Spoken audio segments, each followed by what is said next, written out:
Matt here, hope you're doing well. So this weekend we had a new M Night Shyamalan movie come out. This week is kind of becoming the M Night Shyamalan week, with last week with the Village 20th anniversary. And then this weekend we got a new M Night Shyamalan film track. And next week will be the 25th anniversary of The Sixth Sense. So yeah, a week of M Night. So I went and saw his new film. Yes, I like M Night Shyamalan. Yes, he's had a lot of ups and downs throughout his career. Well, I always go back to, yeah, he did have some downs. But when he was up, he was up. The Sixth Sense, Unbreakable, Signs, and even The Village, not bad. I think some of those movies are great.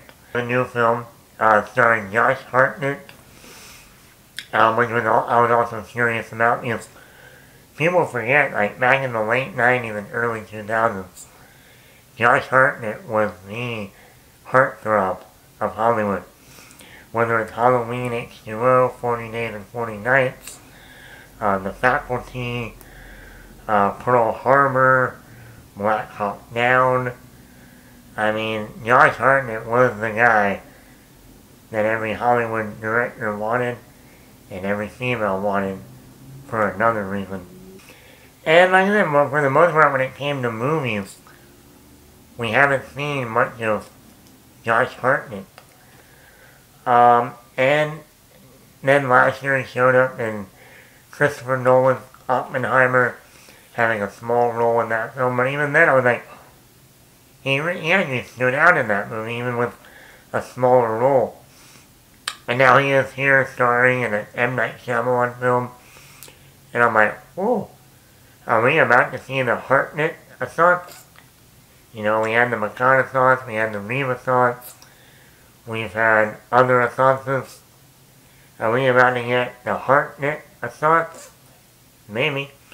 Like I said, last year, around the actor strike, there were rumors that even Matt Reeves was looking at Josh Hartnett for Harvey Dent for his new Batman movie.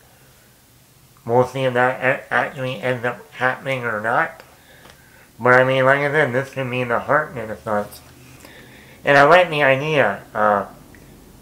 The cops put on this concert to try and trap a serial killer with no way out. That's an interesting concept. And leave it to M. Night to come up with an interesting premise. He's done it with Sixth Sense, Unbreakable, Signs, even The Village, and Split. I'm curious to see what he's going to do. It's an original script. So let's get into it. Positives. Josh Hartnett. Man, like I said, back in the day, I wasn't a huge fan of Josh Hartnett. I thought he was kind of an alright actor. Like I said, he was the pretty boy. You got him for his looks, not necessarily for his acting. But here, he's come a long way since the 2000s. He is able, he plays a father, taking his daughter to see this pop singer. And like I said, just like in the trailer, it reveals that he is this serial killer, the butcher, as they call him.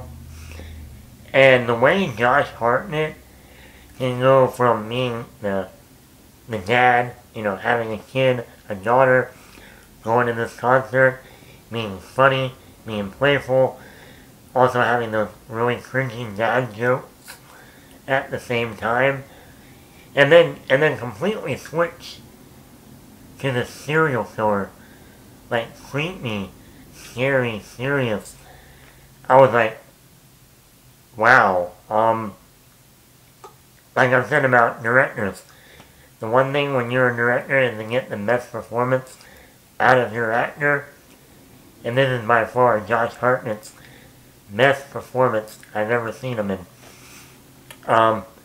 He always reminded me of James McAvoy in Split, where James McAvoy could go from one person, one character to another in the same scene, in the same shot.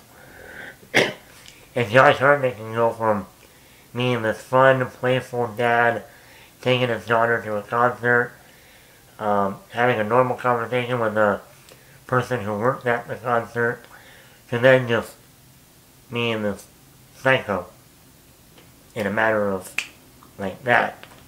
And I'm like, oh my god. Wow. And that's the power of M Night Shyamalan.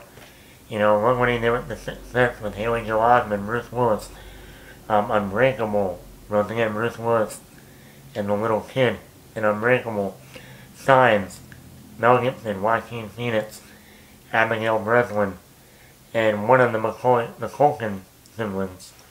And then of course I can Split with James McAvoy, Anya Taylor-Joy, The Village with Bryce Dallas Howard, and Adrian Brody. He just knows how to direct actors. Like I said, the concept, this is an interesting concept. We're going to put on a concert to trap this guy, and he has no way out. SWAT, security, FBI, manning all the doors in the concert arena. This guy has no way out. Cinematography, I like the cinematography. This was shot on film. And it feels like, you can definitely tell this is shot on film. It feels like one of his earlier movies, like The Sixth Sense, or Unbreakable, or Signs, all shot on film.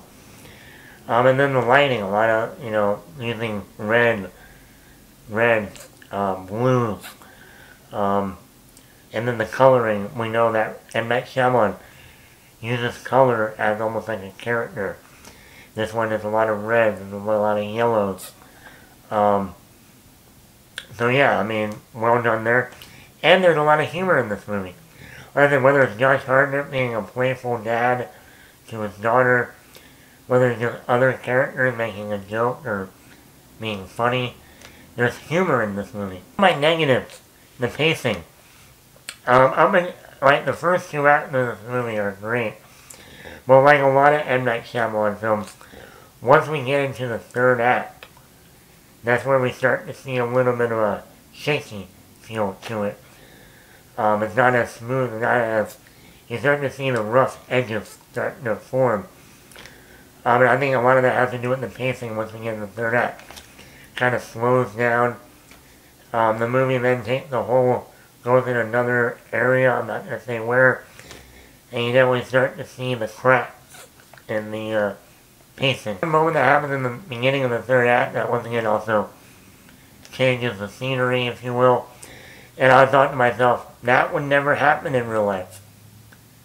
Like if you have a popular pop singer like a Taylor Swift, let's say, there is no way on earth that pop singer will be completely alone with a fan.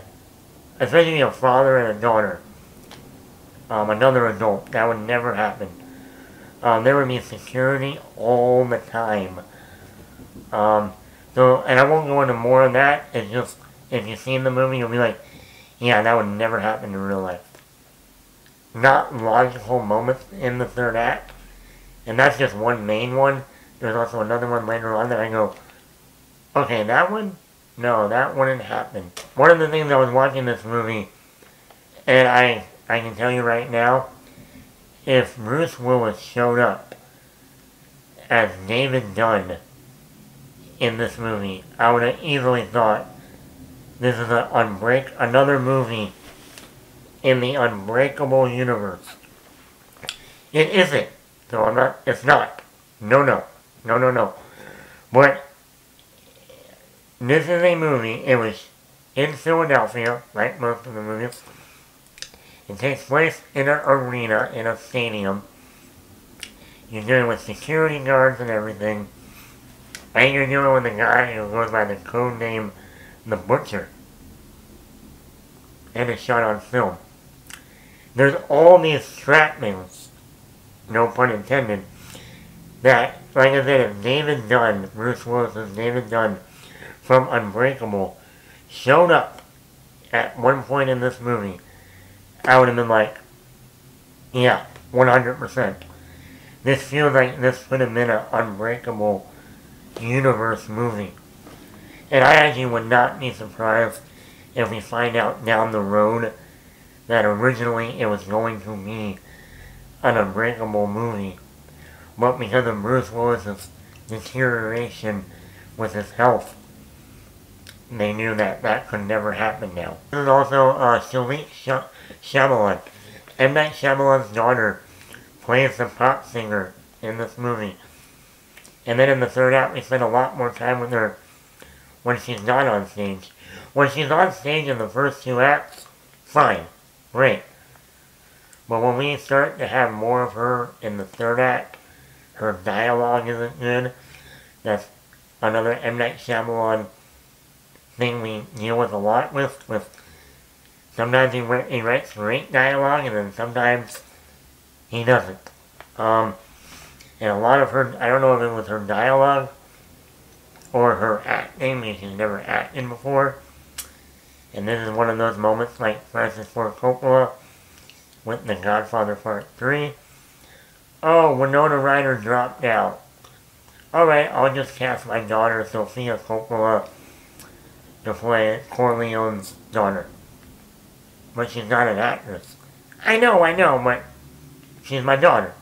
You know. I feel like this is like an M Night Shyamalan thing too. Why don't you just cast an actress and have them who knows how to act and just ad-lib the dialogue? You know. Ad-lib the music, the singing part. Especially since most of the singing parts are wide shots from the crowd's POV. You don't need to even have a real actress singing. You can get anyone to sing that. A real professional singer. But then when we get into the third act, you can really tell Shalika Shyamalan is not an actress. So yeah, overall I was very pleasantly surprised based on the Rotten Tomatoes that this is actually a lot better than the reviews are making it out to me. So I would easily give this like a 4 out of 5. Like I said, if he just worked on that third act a little bit more, and maybe have someone else play the pop singer, oh yeah, this third act would have easily made this movie one of the best M Night Shyamalan films. I definitely think it's the best since Split. And then even before that, I would say between Split and this, there hasn't been a better M Night Shyamalan since probably Signs. So that's not a bad thing. But yeah, I think there was definitely some potential to put this in the Unbreakable universe. It would have worked perfectly, and I'm going to explain that more in a podcast on that. But let me know in the comments below, did you see Trapped? Did you feel trapped watching this movie? Or did you not want to be sprung from the trap? Let me know in the comments below. Matt the Matt here. Hit the like button, hit the subscribe button, leave a comment.